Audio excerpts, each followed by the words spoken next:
Assalamualaikum warahmatullahi wabarakatuh. Perkenalkan, nama saya Ria Maria Milujeng. Nah, di video kali ini saya akan menjelaskan tentang cara berkomunikasi dengan baik.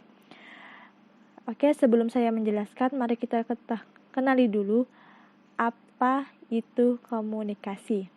Komunikasi merupakan proses di mana seseorang atau kelompok untuk menyampaikan pesan, ide, atau pendapat mereka. Sikap dalam berkomunikasi ada 3. Yang pertama adalah submisif, yang kedua asertif, yang ketiga adalah agresif. Oke, saya akan menjelaskan satu persatu. Tata cara berkomunikasi.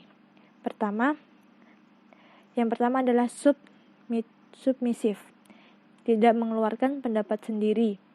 Misalnya dalam berdiskusi kelompok, dia sering diam dan mengiyakan apa saja yang pendapat orang utarakan.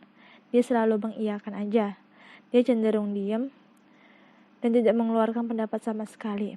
Nah, yang kedua itu adalah asertif. Asertif adalah cara menyampaikan gagasan dengan terbuka. Jadi dia aktif dalam mengutarakan pendapat ketika diminta pendapat dan berani serta positif selalu, serta penuh dengan keyakinan dalam mengutarakan pendapat. Yang ketiga adalah agresif. Agresif adalah orang yang suka mengendalikan orang lain dan menyerang orang lain secara personal. Maksudnya itu dicirikan dengan orang cenderung yang pikirannya selalu negatif dan dijadikan orang sebagai musuhnya.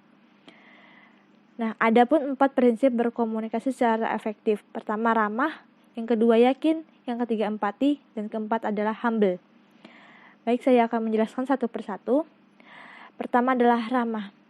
Keramahan yang kita tunjukkan kepada orang lain merupakan bentuk sopan santun dalam percakapan baik formal maupun non-formal.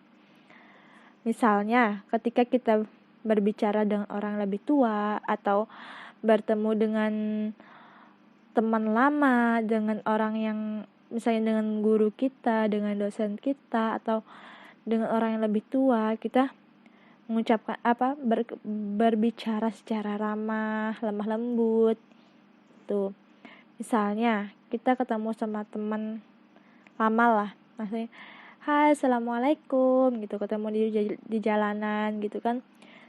Bisa bersapa-sapaan dengan ramah. Terus ketika kita melewatin orang dengan tempat yang ramai, kita bisa mengucapkan permisi gitu. Sebelum lewat kita mengucapkan permisi gitu. Yang kedua adalah yakin. Yakin dalam sini ada percaya diri dengan apa yang Anda katakan. Misalnya ketika kita dalam kelas atau saat perkuliahan, kita harus yakin dengan menjawab pertanyaan yang diberikan oleh guru atau dosen.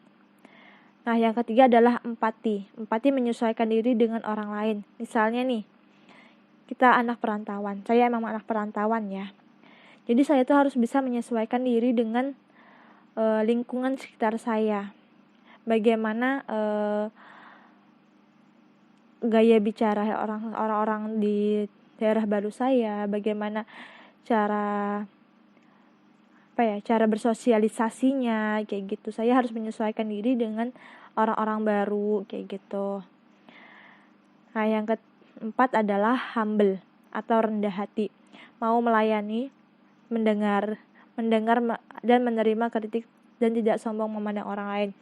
Misalnya kita kalau saya ya, orangnya tuh suka melayani orang lain, curhatan orang lain, mau mendengarkan curhatan dan pemasukan dari orang lain, serta saya dapat menerima kritikan dari orang lain, baik itu kritikan buat saya atau saya yang mengkritik gitu.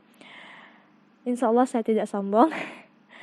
Dan orang yang humble itu tidak bakal sombong. Dia tidak sombong dan dia tidak pernah memandang rendah orang lain gitu. Nah, adapun teknik berkomunikasi yang efektif. Orang yang berkomunikasi secara efektif itu artinya dia tidak bertele-tele, tidak berputar-putar untuk menyampaikan suatu poin pembicaraan. Cepat, tegas, jelas, dan dapat dimengerti oleh lawan bicara. Oke, sekian dari video saya. Dari penjelasan saya, salah hilafnya mohon maaf. Jangan lupa ya, stay tune terus di video-video selanjutnya. Assalamualaikum warahmatullahi wabarakatuh.